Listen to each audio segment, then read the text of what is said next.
Hi everybody, Matt Lawton here. This is the Astrological Winds channel. I'm going to take a look at the week of July 19th through the 25th for our astrological weather forecast. Basically a full moon this week at 2 degrees Aquarius. And then both the Sun and Venus are changing signs and also getting involved in Jupiter a little bit. And then Eris is also going retrograde this week. And then the thing I want to start the week off is the one other thing I wanted to mention. And if you'll remember, a couple weeks back when both Venus and Mars were in Cancer, they ended up getting involved in the Saturn-Uranus square, which is also right now pulling in Chiron because all three of them are really tight in where they are at degrees together. So when one of them gets triggered, the other two are getting triggered also. And what's interesting at this one is, we know, if you've been following the blog, the Saturn-Uranus square is like the big tense square that's running in the background of this whole year. And Chiron is actually in kind of like a helpful position in relation to especially Saturn, because it's sextiling Saturn at the same time. So it's kind of interesting when we get, we saw how earlier in the month Mars and Venus formed the T-squares with Uranus Saturn square, but there was the help from Chiron to maybe soften things a little bit and learn some lessons. And then the other way they've been getting involved is the way that Mercury this week is going to get involved with those three planets. And that's right now, really. We're right in the middle of it. And if anything, it really started yesterday on Sunday and will really be the dominant energy for today, Monday, and Tuesday, tomorrow too. And this time it's not T-square. It's similar to what happened when those two planets got at the end of Cancer, Venus and Mars. Mercury now at the end is yesterday on Sunday, quincunx Saturn. Today, Monday, it's squaring Chiron. And tomorrow, Tuesday, it's going to sextile Uranus. So you can see it hits the three of them.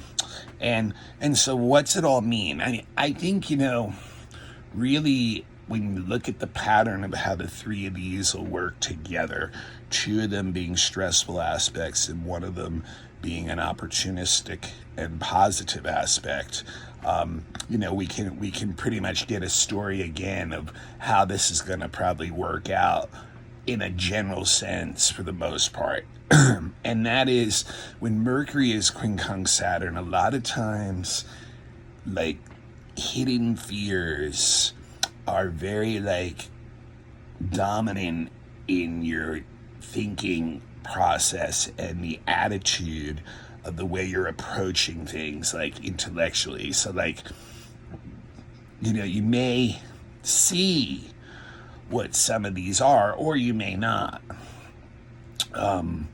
But it makes it difficult to communicate with other people really, because it's really kind of just driving in the background. So your own mind is kind of tripping itself up is a good way to say that, and a lot of those fear type things will freeze us in kind of rigid behavior patterns that we're just afraid to get out of, and yet it's fear that's keeping us in them too. So it's a very, very, very the mind can really be kind of seeing things on the shadow side of things and the darker side of life, so to speak. So you may have had some kind of event or something like that this weekend, in particular yesterday, maybe today, that, where you're seeing some of that stuff and really, possibly struggling with it and trying to figure out ways to let go. But it really can have you feel like isolated and not feeling like anyone can really understand, the struggle that's going on inside you. And in a certain way, that is true, but also in a bigger way, humans are all experiencing very similar, literally psychological imprints and events that are tied to our mythology, tied to our philosophy of the mind and the way we approach things. So Mercury Saturn in the quincunx is like maybe exposing some of like where this is coming from, and it can be a struggle and then really is a need to let go. So then it hands off to Mercury square Chiron, and it's easy to see how what we're seeing at that point, what we're recognizing is that our own belief systems, our own attitudes, especially intellectually, are what are hurting us. Chiron is that wounded healer archetype, and so what this is exposing for most of us will be that a lot of the attitudes and beliefs that we've adopted are the very things that have us in this cage of fear and self-imposed restriction and inhibition. So, Mercury square Chiron is going to bring it up to the square where you're going to really want to, take some kind of action about it, not be stuck in that place. And so really what Mercury square Chiron then ends up doing is getting the curious part of the mind and intellect really wanting to probe what has come to light in these hidden forces and behaviors that we now see how it can influence us. So very interesting there. And then it hands off. And remember too, Mercury square Chiron, if you're feeling a lot of that, tense energy and stuff, there can be a tendency, times with your communications where that will come through, and you could say some very defensive, insensitive, and hurtful words towards others. So, that's something to remember, that, this struggle is mainly going inside you, and that, if you're going to project negative speech towards others, that's creating, more of a loop of pain and wounding, kind of more of that Chiron kind of thing going on that'll have to be worked out. But then on Tuesday, we get this nice Mercury sextile Uranus. And so a handoff again. If we're using that energy of the square to do this probing and finding out why these things are coming up, why, and there may be real world things that are triggering this stuff, the kind of thing okay, realizing I may not have enough of whatever resource I need to actually do some of the, some of the ideas that I have, so can get to that thing. But here, of that thing of being real world events too, of really it's not just inside, that there may be practical things that just are not within your reach or ability to have right now to actually be able to completely follow through whatever some of those plans are. So they may need some of that kind of adjusting. And yes, that can be a painful experience to have to go through, to actually communicate with others about, etc. But then we come to Mercury sextile Uranus, and the handoff happens again.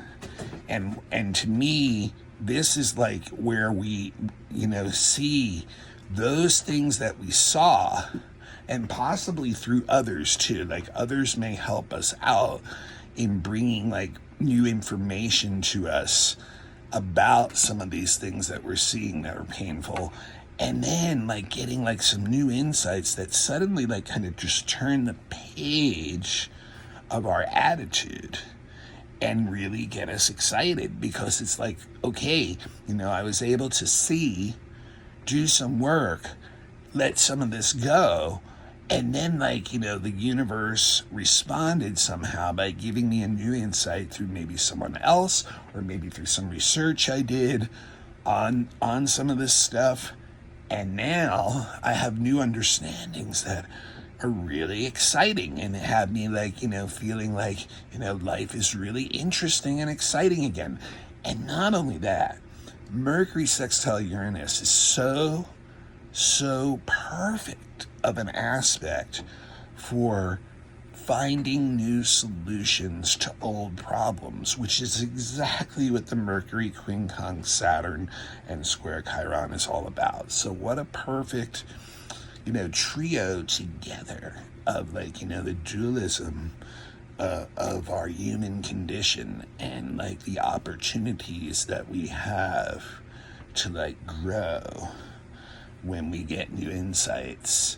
And just so like life can have a really exciting quality. On Tuesday would probably be a really good day to do something different, to express your true self and what you're feeling in some way. And it's a good day too for any kind of like cutting edge work on like, science, technology, the occult, astrology, things like that, anything having to do with the mind, changing situations that are stuck, finding new solutions. So that's how our week starts off. And then we get into two of the planets changing signs this week. And the first one is Venus going into Virgo.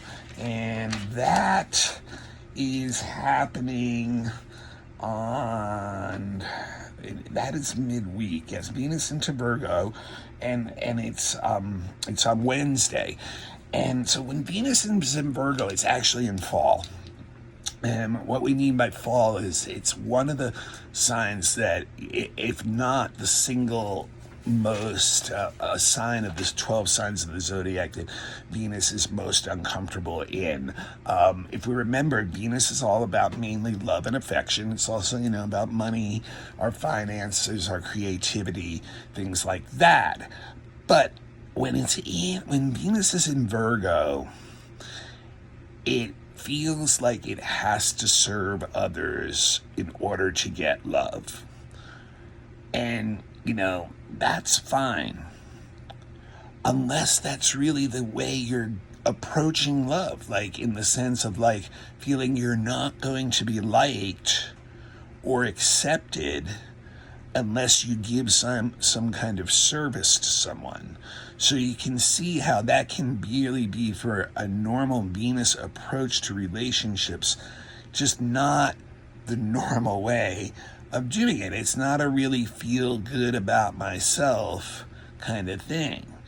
First, it's more like, well, let me show you how I can be valuable to you and prove that I have earned some of your love. And no one should ever have to feel that way, really, that, you are valuable as you are, and there will be people, if you're showing that positive, loving side of yourself and those talents, who are the right people to come to you. And so, it's kind of interesting on that level. Now, that being said, when Venus goes into Virgo, many of us actually are going to be called in certain relationships that we have into a need of serving someone that, needs help, that needs possibly day-to-day help with their health or something like that. So, and this is like not coming from a negative space at that point. This is something that, is the real world practical thing that's going on, but that really is the danger. And the thing with, Venus and Virgo too, is it's easy to get into kind of like a brooding, kind of critical mind and looking at others and their faults and stuff, and maybe keeping it inside most of it, because Venus and Virgo is kind of a little timid, a little bit shy, maybe not as shy as they'd like to think, as we like to think Venus and Virgo is, but at the same time does have that more introverted quality, and so they may keep a lot of that stuff inside. And and really, once again, just like, if you're feeling negative about yourself and feeling like you need to actually earn someone's love, then yeah, you can get really into a negative judgmental space about the way other people are. But it's really because you're not self-fulfilling what your need is. So that's really, it can be challenging, Venus and Virgo. So that'll be 3 weeks from now. Now, that being said, remember, Virgo is the sign too of Vesta, the asteroid, the Vestal Virgins, the sisterly kind of like energy of the female archetype too. So there is that kind of energy available to when Venus is in Virgo, to connect with people who you really have like almost like a sibling kind of relationship with, that and some very intimate sharing of certain, like, what I call ritualistic type behavior.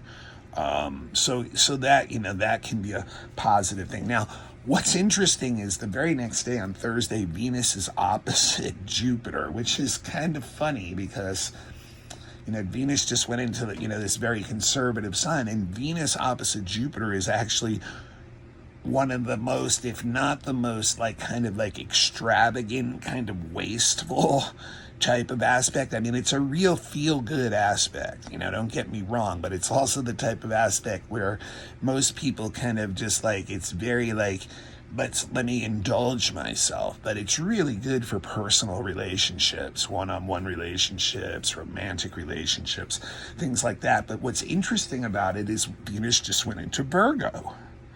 So, like, I think that will curtail, actually, a lot of the extravagant part of that kind of energy, and, keep it within reason is a good way to say it. So, interesting. And also, like I said, the sun is also changing signs this week and is going to march off into Leo on Thursday.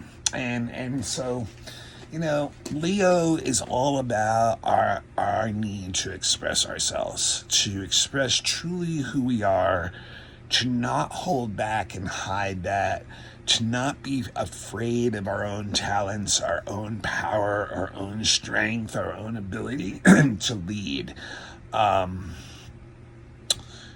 Everybody has a gift, at least one gift, not many more, or a talent to share in this world. And that's what Leo's all about. It's about our uniqueness. It's about the gift we have to bring to the world.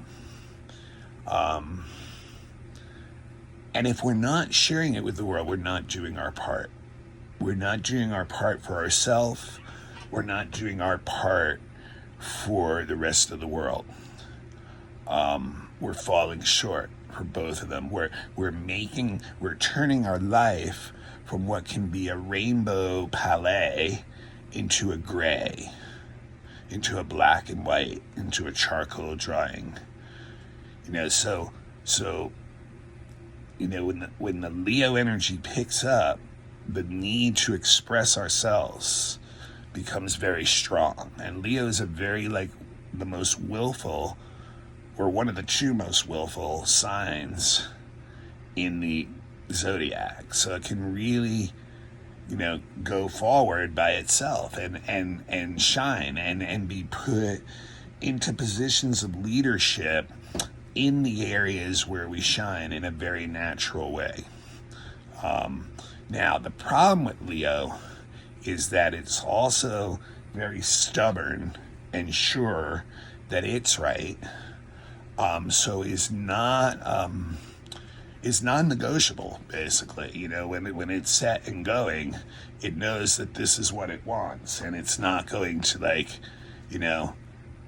compromise, basically. And it can be very stubborn. There's a lot of pride involved in Leo because, once we do have that power, the self-empowerment of recognizing our talents and the strength and gift we have, if consciously we are not in the right headspace, we can really get very egotistical and prideful about that stuff. And so, that's kind of the danger of Leo. We have to keep that in check. But for the most part, Leo energy is extremely positive, affectionate, loyal, gregarious. So this is just the time of the year where go and shine. Now, what's interesting, on Thursday, when the sun goes into Leo, it's actually going to quincunx Jupiter that very same day, and that really can push the negative side of Leo. The sun quincunx Jupiter is privileged. That's really a really good one-word soundbite for what that aspect is. So it's going to be really a good week, middle of the week, to kind of look at that stuff. Are we acting privileged in certain ways? Not willing to maybe even put out the energy that needs to be put out in order for, things we want to have happen. So this is going to really be a good check, but it can really get us excessive too. Sun quincunx Jupiter is one too many drinks, two too many drinks, much too big of a tab at the end of the night. It's that kind of energy. It's just spinning out of control in excess. So fortunately, it's an aspect that's only going to last for a day or two or so. And but it's interesting that it hits on the same day that the sun goes into Leo, because it can really feed certain people's self-righteous, pompous kind of stuff that the negative side of Leo can bring out. Okay, and then so let's get and then comes the big day of the week, is the full moon, and that's on Friday. Full moon at 2 degrees Aquarius, so it's opposite Leo, so the Leo energy is very, very strong still. So just remember everything I just said about what the individual is seeking when Leo energy is prevalent. The need to show those unique gifts. And so the full moon means that sun is opposite the moon, right? And the moon in Aquarius is well, wait a minute. It's not really about the individual. It's about the collective. So that's where the opposition starts to come in right away. There's between these two signs that are, they're two sides of the same axis. But they're all about one of them is more about the individual, whereas the other, Aquarius, is more about the collective. So that's where the issue is. The full moon is well, wait a minute. It's all fine and dandy for you to go out and shine like a pop star or something, but what good is it doing the rest of the world? If your success is basically, or the results of your success are basically spent on you in extravagant and pompous ways, then really, that's what this full moon is saying to you, is where does the rest of that help everyone else, the collective? Now, it's really interesting, this full moon. I mean, moon in Aquarius, first of all, is one of the most non-emotional moon signs. And like even the sun in Leo is probably much more emotional than the moon in Aquarius, actually. So the sun, the moon in Aquarius really cools things off with the intellect and logic, and wants to be to see the proven value of these things that Leo, these talents and gifts that Leo supposedly has. So Aquarius is like when it's going to get triggered by Leo energy or any energy, it's always going to like assess things in a very cool, logical, non-emotional approach. It's not going to want to be sucked into the drama. If anything, Moon in Aquarius is going to avoid deeper emotional connection. So what's interesting about this too, there's really no aspects going on from the moon, the full moon. I mean, there is a quincunx to Venus, which is just really not much of an effect, and there's also a trine to the asteroid Vesta. But so what makes that really interesting to me is that the ruler of the full moon in Aquarius is Saturn, and the co-ruler is Uranus, and we know what they're doing together right now.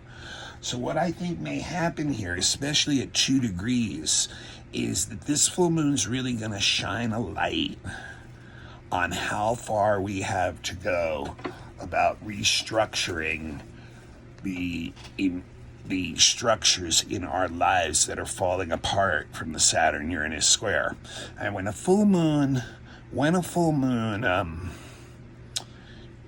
moon shines its light on anything, it exposes things. So when it's a full moon, that's when it's like the full high beam is on. It's like the high beam is really on and things are really exposed. And I think when it's so low in the zodiac, in the 2 degrees, in the degrees of that sign, we're really just at the beginning, is what that's telling us. We're just starting to really see how many cracks are in the structures of all the things in our lives, both individually, personally, and collectively and socially. And like I said, once again, just like, you look at the things going on in the world. Last week I used 3 examples. I can go right off the top of my head. Like, okay, Cuba this week is kind of like, all of a sudden falling apart. Their whole, very tedious way of doing things for a long time, is kind of edgy. There's so many things over and over in our personal lives and in the collective life reflecting this Uranus Saturn square. So this full moon to me is really going to, ramp it up and expose it. And I'll be honest with you guys again, I really, when you think about Uranus and Taurus here, we are really getting Uranus and Taurus. There is, how much shows you how much astrology works, because here we go, this whole just event after event. This week we had the floods in Europe, floods all over the US, all these things tied to earthly changes. Taurus, Earth, Uranus changes. 7 years of this, folks. It's not like we can just we can sweep this under the rug. We'll be swept away. Like people are being swept away by the changes going on in the earth right now. Because the structures that we built upon something that's this much bigger natural system are not very solid in the greater scheme of things. So this is really showing us how far we have to go. This low degree full moon that, and being ruled by that Saturn in that situation. Now, what's interesting too, the full moon is also making a trine to the North Node, Saturn is making a trine to the North Node, And as we well know, Saturn is also making the sextile to Chiron. So once again, this light shining on all these issues is giving us the opportunity to see what the problem is and start correcting the problem. Sextile Chiron, this is an opportunity when structures are falling apart to create new ones that are better, that we've learned our lesson, Chiron. And we know that we need to make better ones. And what's the trine of the North Node saying? Yes, there are people out there and there are methods out there that are proven ways that we can reverse a lot of the issues and going on in the structures of things right now, both socially and in our lives, that there are people we can get advice from, that there's information out there, that we can form working groups to deal with practical solutions together, that it's an actually very, very potent time to do that with a trine, that it can be much easier than many other times. So here is a really, once again, the exposure. We have to be able to see what the problem is before we can apply whatever solutions we're going to come up to. So that's what this full moon wants to do. And it is saying to each of us individually, you have a gift. And not only do you have a gift, you have a responsibility of sharing that gift to the collective to help resolve some of the wounds that are going on. This is a collective experience we're having together. No one is totally innocent. No one is totally guilty. We need to change these things together, or we will be continuing to choose to suffer otherwise. And it's the same things that are going on in your individual life. We have to allow these changes to occur in order to build something new. We can't, people knew the world had to change, and now we're in the middle of it.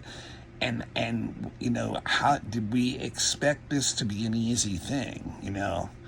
If that's what our expectation was, that was probably pretty unrealistic.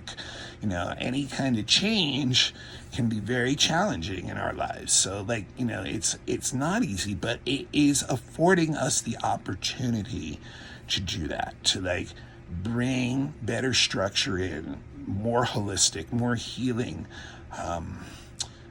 and come together in doing it. And so it's interesting. And then the last thing, and then remember, 2 degrees Aquarius, look it up in your chart. 2 degrees Leo, look it up in your chart. They'll be opposite one another. They'll be in the 2 opposite houses. Those are the houses that this full moon in your life is going to expose structure that needs repair. And you may not have any planets in Leo, but you have a house that's ruled by Leo. So everybody has a big chunk of their life that Leo has brought them some natural talent in that house. And that's where you can look to see, where is my talent? If it's in the 6th house, if your 6th house cusp is ruled by Leo, you probably have a natural talent in taking care of others, in maybe some health field or something. So it's just one example. But if you're holding that back, you're not self-fulfilling your greatest individual path, and you're not actually contributing to what you're supposed to be doing here for the collective, and you're falling short. And that's actually worse than trying and making mistakes. To hold back because out of our own fears or inhibitions, or trying to hold on in a time of change when it's obvious that's not going to work, is really, just self-damaging. So there's a lot of work we can get done by looking at this stuff this week with this full moon. And even that Mercury, involved with the same 3, Saturn, Uranus, and Chiron. So the last thing, really quick, I'm already over a half an hour. Last thing is Eris going retrograde. And that, to me, I'm a little concerned for sure. I mean, Eris has proven to be a pretty significant energy player. Goddess of chaos. And obviously, when any planet stations, its energy really picks up. And we're seeing an awful lot of chaos even in the last week or two, as she's been slowing down and getting ready to turn retrograde. And then she's going to be retrograde for months, the next 5 months or so. So I think we're going to really, really see a lot of intense stuff in the next 5 months. Just like a lot of steps backwards first. Probably like attacking structural stuff again on all spectrums of society, which is really what we're seeing already. We're in a time of great change, and we all just need to accept that there's no way we're ever going to go back to the way things were. So it's going to be interesting to see, knowing that she's stationing and just seeing the intensity of the physical events and the chaotic stuff going on in the world, much of which is related to that Uranus and Taurus, just, earthly changes, both natural and man-made, coming together in a perfect storm and just attacking the structural integrity of much of civilization, really, as we know it. It just really is happening. So we just, we're going to have to just take a look at this and like I said, use the sextile to Chiron and say to ourselves, this is an opportunity to heal because these things are coming down. Something's going to have to be built back up, All right, I'm Matt Lawton. This is the Astrological Winds channel. I'm available for all kinds of readings. This is a free service. I've been getting some nice donations in the last few weeks. I really appreciate that, guys. I mean, any donation you guys want to send, it's never too small. I mean, $1 is not even too small, and some folks have been very generous, and I really appreciate that. Some people are doing it anonymously, even I don't even know who you are, so I really appreciate that. My email is my Zelle and Venmo accounts if you do want to give a donation. But if you can, which is fine, this is a free service, the best thing you can do for me then is to pass the link on to somebody else who would be interested in it. And if you ever need a reading, or if anyone else ever needs a reading, I'm available for all types of reading. A predictive reading, which at which I look at the year ahead, is the same thing I'm doing right now, but for you. It's basically a weather report for you for the next year. And then, natal chart. Really good to know your natal chart before you even do a predictive reading. And then children's readings, relationship readings, elections for the best timing of an event, horary questions, astrolocality, fixed star readings for deeper soul purpose. If you're really getting deep into astrology, that can be really fun stuff to look at too. Just email me. We talk about prices. It's matthue823@gmail.com. That's matthue823@gmail.com. And those are my and that is my account numbers too. Become a follower on the YouTube channel if you're not already. You need an account. You need to sign up. You need an account. You need to become a follower and turn your notifications on. And then I'm also available on all kinds of podcasts. Just go on whatever your favorite podcast is. Look up Astrological Winds channel. It should be there. If it's not, just try the next one. I know it's on Apple, Spotify. There was 15 or 20 of them. And thank you to other people all around the world that are starting to tune in too. Really appreciate that too.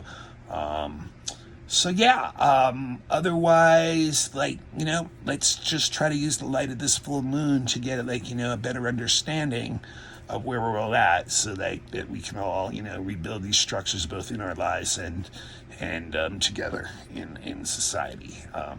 All right, this is Matt Lawton. I'm signing off. This is the Astrological Winds channel. Oh yeah, the last thing too, if you're already signed on and you get the notifications, if you want to let me know That way I won't social media bomb you. And remember, I don't get to social media bomb everybody. So you really should become a follower or I may miss you.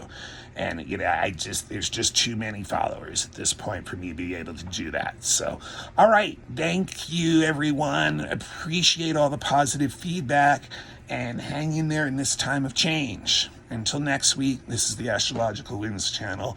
Matt Lawton signing off.